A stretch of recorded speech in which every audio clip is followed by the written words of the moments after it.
Andy Savage. I'm a Vice President of the Society for my sins, and I've been volunteering here since 1968. I'm working with the electrical gangs, which is what I usually do these days, and we're doing a range of projects in the carriage works today. The work that I'm doing is to renew lighting, so we've installed a new set of automatic lights between what is currently the Hull and Barnsley coach and the new North Wales narrow gauge saloon, and we're now working on changing the lights around the metal workshop, which will take us most of the rest of today and tomorrow. We're changing the lights to LEDs, which reduces the amount of power they use, and also they self-switch so that they come on automatically when people come in and go off when people go out, so we aren't burning electricity when there's nobody around. So in the immortal words of Blue Peter, here's one we prepared earlier. These lights we changed in January, and they're in and working. As I say, these switch on and switch off automatically. And also we've put new Firefly emergency lights in here, so if the power supply fails, we've got emergency lighting so that everybody can evacuate properly. So as we develop Boston Lodge, the electrical demands are always changing, and Neil Clayton's volunteer group's been working for about 25 years on doing wiring in Boston Lodge now, sometimes, as now, redoing work that we've done previously. So when we first started, this building was at the end of a long string of wiring from the main works, and the first job we did was to give it a separate feed so that the HLF shed could operate. And gradually we've rewired most of the works once and quite a lot of it twice since then. What we're doing in here at the moment is renewing the distribution board for the carriage works, and there's a group of my colleagues over here hard at work currently mounting the new distribution board on the wall. Okay, so this is the distribution board waiting to go up, and once we've physically got it up on the wall, then my colleagues will be wiring it all up to make sure that everything that was working last week on the old distribution board is working properly again on Monday morning when Glenn and his team come in to carry on with weekday work in the works here.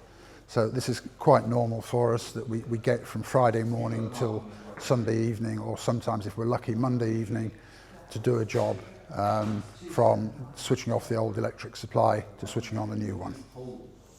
Right, here we are at Dinas, and this is Garratt number 143.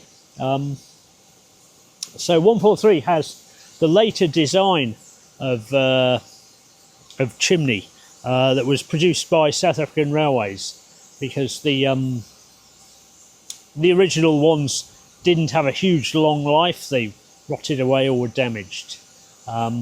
So South African Railways actually simplified the design. They made the flare at the top much smaller, and that meant that it didn't have to be cored out, so cast hollow as the bigger original Bay of Peacock design ones were. But what South African Railways didn't do was that they kept the inside of the chimney a parallel design. So inside that chimney there is a parallel bore and a conventional blast pipe with some tips in to sharpen the blast or reduce the blast. And at the bottom in the smoke box there's a petticoat to entrain the gases. But basically it's a parallel chimney. And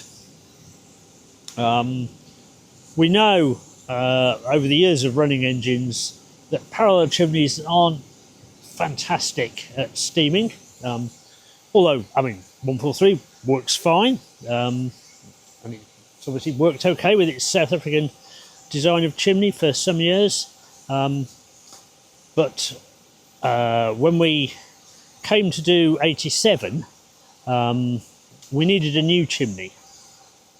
So anyway, so if we go and have a look at 87, we can see what that looks like.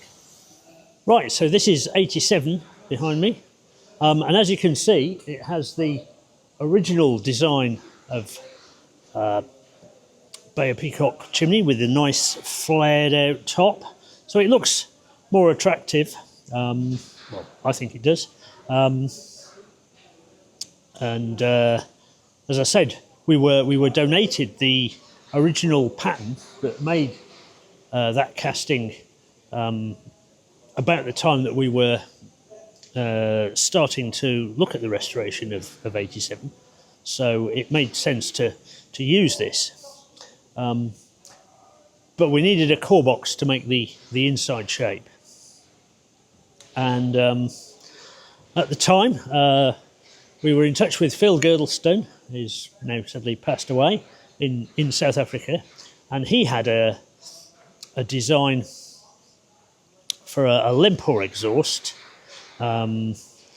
which used also a tapered chimney inside. So we contracted him to basically adapt the design to suit this outside chimney shape, but with a tapered inside, slightly tapered. And then there's a mixing chamber, and underneath that is the Lempor exhaust. So we'll go and have a look at that now. At the moment, 87 has just had a boiler exam, so the spark arrestor and the exhaust bits are all dismantled. So that means we can actually see the chimney. So this bit here, this is the mixing chamber. So this flange here bolts onto the bottom of the chimney, and the exhaust goes into the bottom of this and it mixes, and then it goes into the slightly tapering out chimney. So all this entrains lots of gas and gives a good exhaust. Right, so here we are in the smoke box of 87. Say normally you can't see this because from here up to here there are mesh screens that all the char gets thrown at and hopefully stops any sparks getting to the exhaust. And at the back there are solid baffle plates from here up to here, so that all the hot gases from the firebox and the superheaters all has to pass under this. This is called the table plate, underneath here, and then through the mesh and out up the chimney. So this thing here, this is the Lempor exhaust. You see it's got 4 tapered nozzles. It's got blower jets, these things here, 4 of them. So these put steam up the chimney when the fireman or the driver operate the blower valve to give you an artificial draft. So the main exhaust from the cylinders comes up these. These holes around the outside are the exhaust from the vacuum ejector, so that's also sending steam up here. And then the mixing chamber that we just looked at bolts on here and comes down and stops just above. So all the gas goes up there and up the nice tapered chimney. And as I say, it seems to work very well on 87. I think that most of the improvement in steaming actually comes from the fact that the chimney itself is tapered rather than the multiple jet Lempor exhaust. That's been our experience with the FR engines, because in the 1970s and 80s, mainly, well, certainly the chimneys on the double engines were parallel, and when we put in liners to give them a slight taper, that's resulted in a great improvement in steaming. But anyway, so we're going to certainly have a tapered chimney on number 138 when that comes back into traffic. Say that hopefully we'll use the casting that we've got in stock, and Whether we make a Lempore exhaust or whether we have the conventional exhaust here, I'm not sure. We'll have to see. It's a little way off yet.